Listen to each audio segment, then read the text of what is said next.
오늘 함께 나눌 노트는 출애굽기 33장 7절에서 17절 내용입니다. 이 본문은 이스라엘 백성의 여정 한가운데 하나님과의 만남의 장소가 세워지는 장면입니다. 바로 회막의 이야기입니다. 오늘 우리는 이 회막을 통해 하나님이 우리 인생의 길 위에서 어떻게 길을 보여주시고 또 그 길을 함께 걸으시는지를 살펴보려고 합니다. 모세는 항상 장막을 취하여 진 밖에 쳤습니다. 그곳은 백성들의 일상과는 조금 떨어진 자리였습니다. 그 장막은 여호와를 찾는 자들이 나아가는 곳이었습니다. 그 이름이 바로 회막, 즉 하나님과의 만남의 장소입니다. 회막은 천막처럼 임시로 세운 장막이었습니다. 돌로 만든 건물도 아니었고 화려한 장식도 없었습니다. 하지만 그 단순한 천막 안에 하나님이 임재하셨습니다.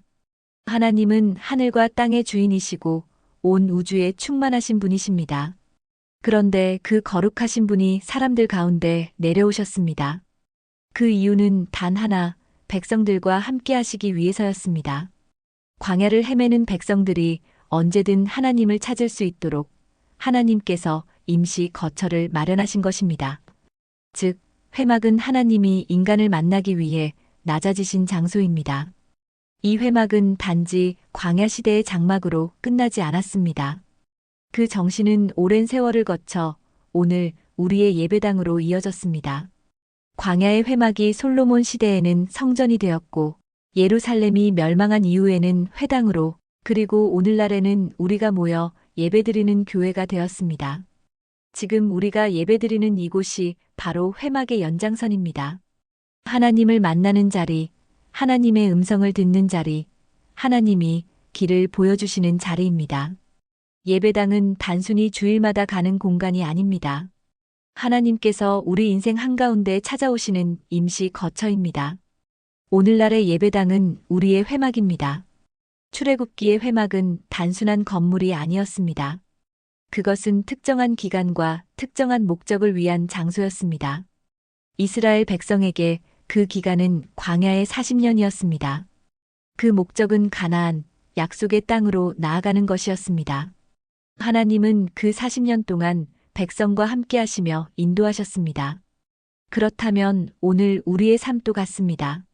우리가 이 땅을 살아가는 시간은 하나님께서 정하신 특별한 기간입니다. 그리고 우리의 목적은 분명합니다. 하나님의 나라에 들어가는 것, 구원에 이르는 것입니다. 그 목적을 이루기 위해 하나님은 우리 곁에 회막을 세워주십니다. 우리가 주님을 만날 수 있는 예배의 자리, 그것이 오늘의 회막입니다. 성경은 말합니다. 모세가 회막으로 나아갈 때 백성이 다 일어나 자기 장막 문에 서서 바라보며 이스라엘 백성은 일상생활을 하는 곳, 진에 머물렀습니다. 그곳은 그들의 삶의 자리였습니다. 하지만 정기적으로 혹은 필요할 때마다 그들은 진에서 회막으로 나아갔습니다. 이 장면은 우리의 신앙생활을 그대로 보여줍니다. 우리는 일상 속에서 살아가지만 삶의 방향이 흔들릴 때, 고난이 닥칠 때, 답이 보이지 않을 때 회막으로 나아가야 합니다. 그때 하나님은 회막에서 두 가지 놀라운 일을 행하십니다.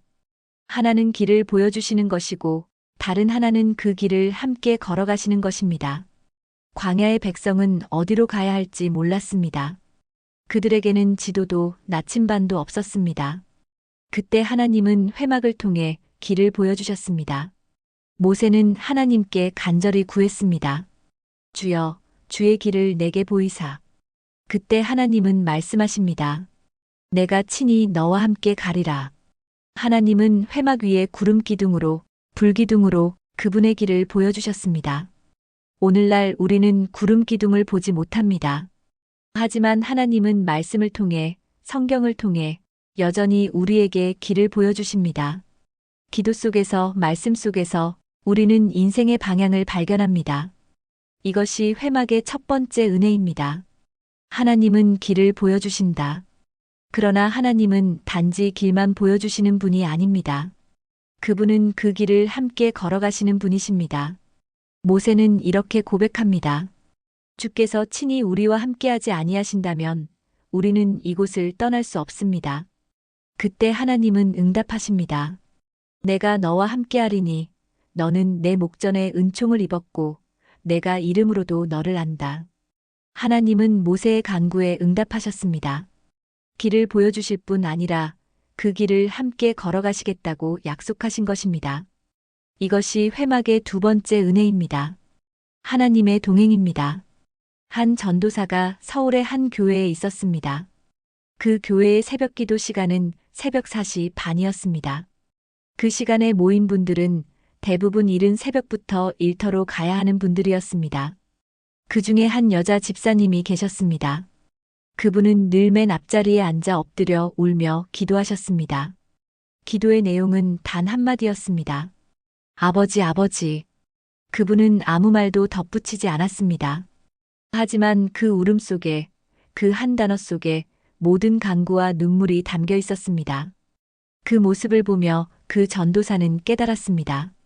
아, 저분은 살았구나. 절망 중에서도 저분은 하나님을 붙들고 있구나. 그 집사님에게 회막은 바로 그 새벽의 자리였습니다. 하나님은 그곳에서 길을 보여주시고 동행해 주셨습니다. 회막은 과거의 장막이 아닙니다.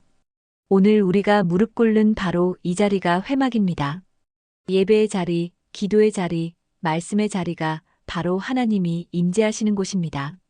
삶의 방향을 잃은 사람, 미래가 막막한 사람, 눈물로 새벽을 맞는 사람, 그 모두가 회막으로 나아올 때 하나님은 여전히 말씀하십니다. 내가 너의 길을 보여주겠다. 그리고 그 길을 함께 걷겠다. 이것이 회막의 복음입니다. 한국 전쟁 직후에 한 사진이 있습니다. 젊은 어머니가 두 아이를 데리고 예배당에서 기도하고 있습니다. 모두가 힘들고 굶주리던 시절, 그 어머니는 두 손을 모아 하나님께 간절히 기도했습니다. 그 사진에 제목을 붙인다면 저는 이렇게 말하고 싶습니다. 살았다. 그 기도는 생존의 기도이자 믿음의 고백이었습니다. 하나님, 오늘도 살게 하소서. 그 어머니의 기도는 세대를 넘어 오늘 우리에게 이어지고 있습니다. 지금도 예배당 한 구석에서 아이를 안고 기도하는 부모, 앞이 보이지 않는 청년, 병상에서 하나님을 찾는 사람들, 그 모두의 기도가 회막의 기도입니다. 그 기도를 통해 하나님은 여전히 길을 보여주시고 함께 걸어가십니다. 사랑하는 여러분, 우리의 일상은 진과 같습니다. 그곳에서 우리는 일하고 걱정하고 살아갑니다. 하지만 때때로 우리는 그 진을 벗어나 회막으로 나아가야 합니다. 그곳에서 하나님을 만나야 합니다. 그분께 길을 묻고 그분의 손을 붙잡아야 합니다. 그때 하나님은 말씀하십니다. 내가 너를 안다. 내가 너의 이름을 안다. 내가 너와 함께 가리라. 이것이 회막의 약속이며 예배의 능력입니다. 사랑하는 주님, 오늘도 우리는 인생의 광야를 걷습니다.